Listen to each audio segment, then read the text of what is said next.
This coming Saturday is my first ever regionals that I'll be competing in. I've been to tons of locals over the past year. I just haven't had the time to compete at any higher level. I'm excited to see what it's gonna be like. I've been prepping for the last couple of weeks. Today, we're gonna be talking about the potential list that I'll be bringing on Saturday. It is Monday right now, so there could be a lot of things that change from now to Friday. But as of right now, this is kind of where I want my list to be. Essentially, what we're gonna go over is all the different engines, all the non-engines, the extra deck, the side deck, and then potential cards that are gonna be switched out and put back in. So with that being said, let's get into the list right now and discuss all the cards and ratios that I decided to go with my list. So starting out, let's start with the Elfnote engine. It's pretty standard, right? So we're going 3 Regina, 3 Lucina, 3 Tania, 2 Power Patron, 1 Fortuna, and then right here is kind of where I've switched it up so far. I'm running 2 Welcome Home and 1 Trap. So outside of the 2 Welcome Home, it's pretty standard. This has been like the ratios that I've been running since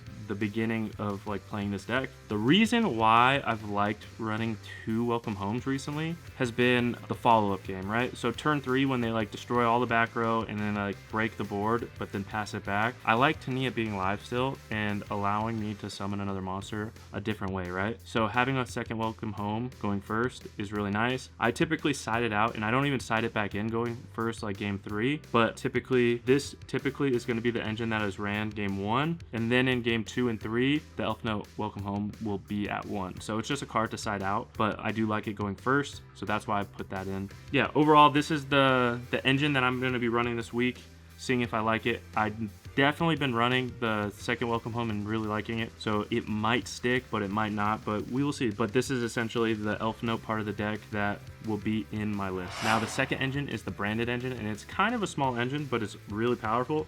So we're going 1 OG Albaz, 2 Fallen of the White, 1 Incredible Ecclesia, and then 2 Fallen of the Virtuous. So this is kind of like a standard package. People either play 2 or 3. I'm liking it at 2. And then, to be honest with you, there's one additional card that I'm not going to share with you right now, but my friend Alex shared the goo with me, and it's a pretty sick additional card in the Brandon engine that makes the engine flow a little nicer. If you guys can figure it out, comment down below, but I'll let Alex share that with you if he ever shares it. But it's just not my goo to share, but there is one card that you can add to this engine that is pretty nice. Now, the last part of the engine is the Power Patron engine, and with that is 2 Medius the Pure, 1 Ginoldo, 1 Vitolium, and then 2 of the Spell. I don't know. I'm like 50-50 opening this. I see this card so many times at 2 and I hate it, so that's why I cut it down. It is a really good starter, right? So, I mean, cutting it to 2 is just a personal preference. It's really good at 3. I like the engine ratio like this. I see a lot of people running it at 3, and that is, if that's correct, that's correct, but how I've been playing, I've seen 2 in hand so many times, so just cutting it down to just 2 so I don't see it like that often is nice. But overall, I like this small little engine. Medius the Pure is kind of goated as a 1-card starter. I really like it, and then the rest of the engine is just really nice. Now for the non-engine, it's changed up a little bit, but not too much. I was running the 3 spells, but now I'm only running 2. I'm only running Talents and Called By. The Crossout, I just decided to cut it. I was using it very little game 1. Essentially, I put it in for Fua. I didn't use it that much. It was really good in the mirror, I will say that, but outside of that, I just didn't utilize it that much, so I decided why not just cut it and make space. So that's what I did, and then I'm keeping these 2 in because I just think they're 2 really good cards. And then the rest of the non-engine is pretty standard. 3 Ash, 2 Droll. I think Droll just hits a lot of decks right now, so I decided why not just main it. 3 Harmonia. I'm not a huge fan of this card as a hand trap. I like it way better going into boards, so like using it more as a board breaker. I think utilizing it that way has been significantly better for me than just straight up using it as a hand trap. So I do like it, just not as a hand trap, more as a like board breaker kind of card. And then the last 3 non-engine are Fua. The list is a clean 40. Yeah, it's just a clean 40, and it runs really smooth right now. Overall, this is like kind of where I'm probably gonna land at. I might take out one of the Welcome Homes and put in that extra branded card, but outside of that, I think this is kind of the list that I'll be playing at the regionals. Now for the extra deck, I feel like it's changed up quite a bit, but also at the same time it hasn't. But let's just jump into it. So first cards are the level 7s. We're going Sterlitzia, F.A. Dawn Dragster, and Black Rose. I think Black Rose is kind of a sleeper and hurts a lot of like rogue decks, so I figured why not play this card. And also, if you summon it to the center zone when you have Welcome Home on the field, everything else blows up except for itself. So essentially, if you haven't used your normal summon and have Power Patron in hand, you can normal summon Power Patron, go into Crystal Wing, search, and then just continue to play. So it's a really cool card. There's a lot of utility with it, and like threatening 7 to blow up is really strong. So I like the card. I think for the regionals, I just have to have it in there. Speaking of that play that I just said, Crystal Wing, obviously, it's one of the easiest combos to play under Nib by going Sterlitzia, 7-back Power Patron, synchroing into this, and then continue to play. I just think it's a really strong card. I know a lot of people are cutting it. I kind of just like it, so I'm leaving it in there. And then the other level 8s, Ecclesia, obviously you need this for the branded package. And then because you can play level 8s, Omega's a must. And then this next card is the first level 10, and this is probably the biggest flex spot. I think the rest of the cards are kind of solidified in there, but I think this card, the Fabled Synchro, I like level 10s, and I think it's a really good monster negate, but I'm not 100% sold on it. I'm just keeping it in there for right now because I took out the level 5, and that's essentially what's replacing it right now. So this is just like kind of holding the place, and it may or may not be in there by this next Friday, so we will see. And then obviously Chaos Angel, it's just one of the best cards right now, so kind of just have to play it. It's just so good. That's my last level 10, and then I just put this in there, and it's pretty much for the Cool Tunes matchup. Psychic End Punisher. It's a level 11, so when they bring out B2B and you special summon like Lucina, search for a Power Patron, obviously they're doing their plays, and you're probably not going to have the level 6 on board. But if you get your level 6 and your level 1, because the B2B increases both monsters by 2 levels, that means you can only synchro into an 11, and this is just like a nasty boss monster that they're going to have to deal with. It's just unaffected by any activated effect from your opponent while they have more life points than you or equal life points. So going second and going into this is pretty good because they can't do anything to it. So that's why I decided to play it. I hate Cool Tunes, and like these 2 cards right here really hurt them. So that's why I'm playing these 2 cards. I don't think these 2 cards can come out. I think these are like a must. And then my last 2 synchros are synchros that I will be sending off of Harmonia. Also, Wind Pegasus is a 7, so I can synchro into it. But essentially, Harmonia, I'm going to reveal this, and then 2 others, and then usually send this or this. So depending on the game situation, I'm sending these 2. This has also been sent and has been good because, like, say I've already sent Albion, this just becomes another play, as in you activate this effect in the graveyard, send back this Albion, and then a monster on the field. So it's just really good. And then finishing off the extra deck are the 4 fusion monsters, and it's the Mirror Jade, the Albion, the Dogma, and the Alba. I think these 3 are a must. This is like kind of my flex spot for my fusion, but I think Mirror Jade obviously is Mirror Jade. So if you can fusion into Mirror Jade, there's a good chance that you're probably going to win the duel. I don't know if I've ever actually lost a duel that I've summoned Mirror Jade properly. Albion's just like the card you send and send back. It's just overall, Albion is just one of the best branded cards I think we can play. Dogma is just like another, if they have a lighter dark monster and then an effect monster on the field, and I bring out the Fallen of Albaz, this card just wrecks boards. And then this, into the Brandon matchup, I've set Albaz, and they've had 2 dragons on the field, and then I just contact fuse into this. I've also completely destroyed Blue Eyes players, and obviously Blue Eyes isn't in the meta right now, but they had 6 monsters on the field, all dragons. I go set Albaz. They didn't have the Trap That Pop set, so they had no way to get like rid of the Albaz that I just set, because they went full combo and like crazy board, right? I go standby main, set Albaz, go into this, clear the whole board, then I full combo. I got rid of like 8 interruptions, which was insane. So I think I have to keep this in there just because of how good of plays it could potentially be. I don't know if it's ever going to happen during the regionals, but because of how strong it is, I think I have to leave it in. All right, and now the side deck, and this is the thing that is probably going to change up the most. This is just like my first real attempt thinking about like an overall regionals. Right now, I definitely have too many Solemns in here, but I don't think my reasoning is flawed. I'm trying to think of how I play the deck and then how I go into certain matchups that I lose to. So that's kind of how I built it out so far. So let's just start with the hand trap portion. I'm going double Bestial, which is really strong in a lot of decks right now. Plus Magna Hut searches Harmonia, so it's just like an extra plus. So these 2 are just like really strong interruptions. Double Ghost Ogre, just because it is a strong hand trap, this format, especially with like all the field spells and continuous spells. I just think it's really strong, so I figured why not put 2 more hand trap interruptions in there. I put triple Perulia.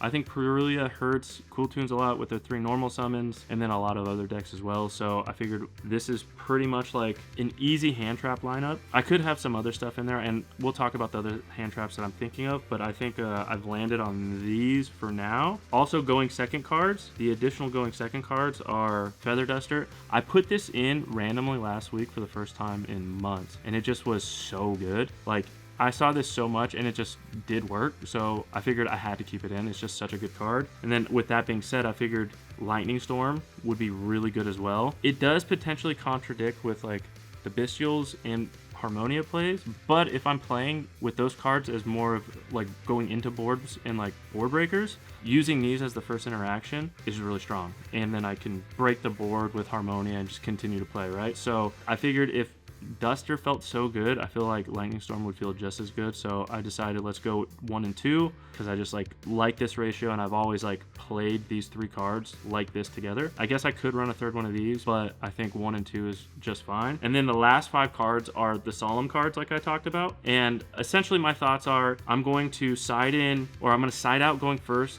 the 3 Fua and then side in 3 Solemns depending on the matchup, right? So the first Solemn that will be going first regardless is the Judgment. So I'm going to play the 1 Judgment, and then potentially, so like against Cool Tunes, the double warning. So you just warning off their Synchro Summon, and then they don't get any of their follow-up, and then double Accusation, right? So it's either going to be 1 Judgment, 2 warning, or 1 Judgment, 2 Accusation. It just depends on the matchup. So I figured have 2 versions of going first that are really strong, and then depending on what matchup I'm playing, going second, have hand traps that can like kind of cover the different boards that I'm playing.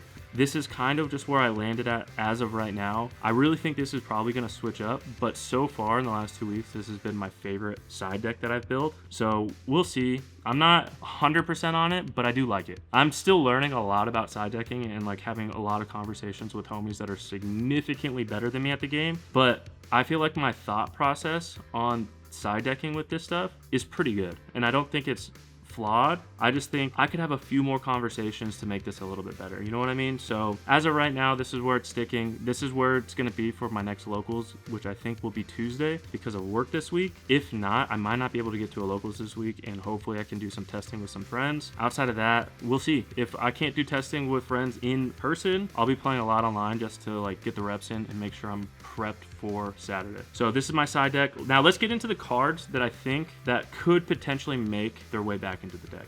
All right, so I have this many cards that are on the chopping block that could potentially get back into the deck or just stay out of the deck. We'll start with the extra deck monsters. Obviously the level 5, and my choice is always Hyper Librarian. It is really good if you want to play greedy and don't think your opponent's playing Nib. You can go into this, get your search off Power Patron, and then just get like an additional 2 to 4 draws depending on how you play the combo and what's in your hand. And then this also, if you're playing Cool Tunes, if they synchro, you get to draw. So it's a really good card overall. So like maybe this and the Fabled Monster gets switched out, but I don't know about that. 2 cards that could be sent off of Harmonia. Obviously this is a really good interruption, and this is just like a branded starter. And then I've also been liking the Genora, the Power Patron of Tuning. Being able to cheat this out with the Pendulum is really nice, and the effect is really good. So I mean, I like this card a lot. Will I play it for the regional? Probably not. Will this make it into the list in the next month? Probably. Right now, it's just a thought, and I think it's really good. Those are the extra deck. Let's get into the hand traps that I'm thinking about putting into the side and potentially the main. It is a regional. It's a larger tournament, so there should be some Malice matchups. I know there's going to be some Lunalight matchups, so this card is just a thought. Lancia, it's been really good. It's kind of an auto win against Malice. It beats Lunalight, so like it's a really good card. I don't know if I'm gonna put it in for the amount of like with the small chance that I do play them, but because any kind of banishing effects for Elfnotes really hurts the deck. So I've been thinking about this card. I don't know if it's gonna be a thing or not. Nib, people are just disrespecting it. A third Ghost Ogre, I've thought about it. I don't know if I'll do that. Triple Imperm, triple Veiler. Veiler is sick. Let's go triple Ghost Bell. Ghost Bell might even make the main deck. Right now, I've just had some like very negative experiences using Ghost Bell, and it's me playing poorly, so that's why I've taken it out. Ghost Mourner, good going first card. DD Crow, one of my favorite all-time hand traps. I've thought about Ghost Cherries. We play a lot of branded extra deck cards, and probably the second most represented deck will be branded, if not the first. So this card could be great in the side. Been thinking about it. Don't know if I'll pull the trigger, but I definitely have thought about this card for branded specifically. And then Retaliating Sea is, I think, the last hand trap that I have. It's really strong.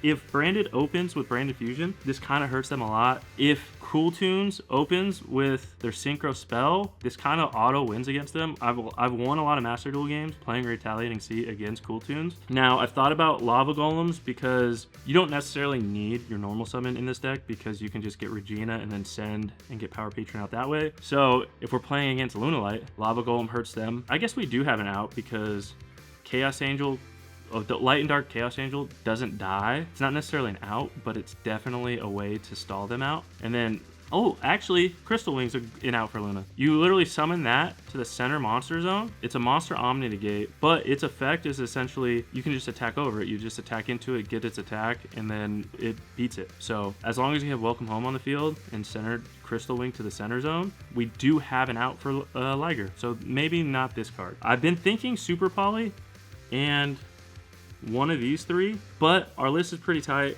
and I don't really want to remove the extra deck stuff, so Super Poly has just fallen short, but it's really strong right now and I've really considered it. Two additional fusions that I've thought about are the branded stuff, but I think the four that I have right now is what's going to be it.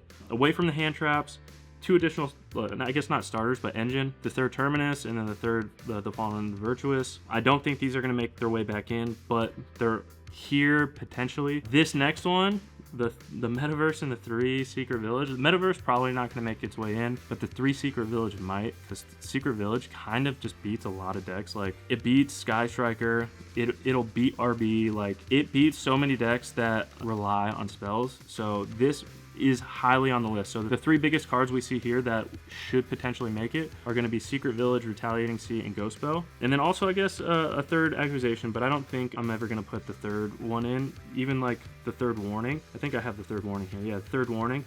I don't think I'll put either one in as a 3 of. I like the one Solemn or the one Judgment 2 like combos, so I think that's how I'm going to keep it at. I think Illusion Gate is crazy against branded because I can plus so hard on like summoning back the right branded monster. So I've been highly thinking about Illusion Gate. I think it's a really good card. I think Crown is also a really good card this format, but it's kind of lower on my list right now. I have them, but I don't think I'm going to play them. Book of Eclipse has also been a card that I've been thinking about. Don't think it's going to make it. Pot of Prosperity is another card going first, just because we have so many like extra deck monsters, and sometimes if you don't draw the right starters, going into Pot of Prosperity is kind of nice. So I've thought about it. One card that I'm thinking about bringing back, Evenly Match. Evenly Match is crazy, especially if they don't put up a spell or trap negate. Evenly can really destroy a board, so it depends on the matchup. So I've been thinking about that. I've been thinking about going into the strikes over the warnings or the acquisitions, but either or. And then I've tested Black Goat's Laughs a little bit, and it's kind of really good. So I don't know if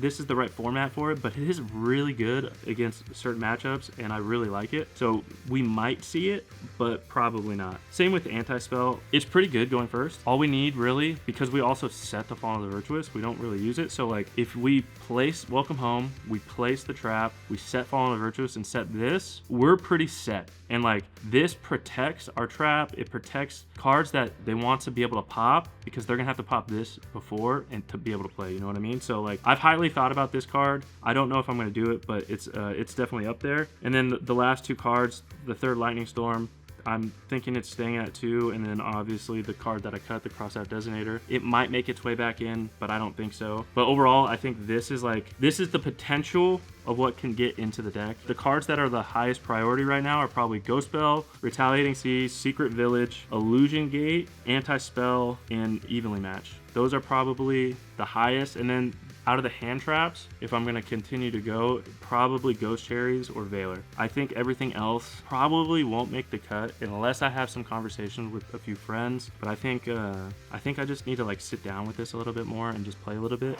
and figure it out. But this is where my mind is, and I kind of just wanted to do a big dump and see where your guys' thoughts are. Overall, I have everything that I need to go into this deck, and I know how I play it, right? That's a big thing that people don't realize. You have to realize how you play and not just match the best deck online, because me matching a deck that say like Jesse Cotton plays doesn't mean I'm gonna win, because he plays decks very specifically. He's at a completely different level and he knows how certain things work at a way different level than I do. So I need to make a deck that fits how I know the game works and how it like plays. I just have to figure out what best fits my needs and go from there. So that's where all these cards come into play. It's really difficult building decks, and I know a lot of you guys probably struggle with it too. I think this is beneficial for me because it really makes me think about all the cards that I need to put in and play, and then it makes me think of how I play and how siding in certain cards and out certain cards will change how I play the deck. And I don't like siding where it completely changes how I play decks. So all of these cards aren't necessarily in the list right now just because I don't know.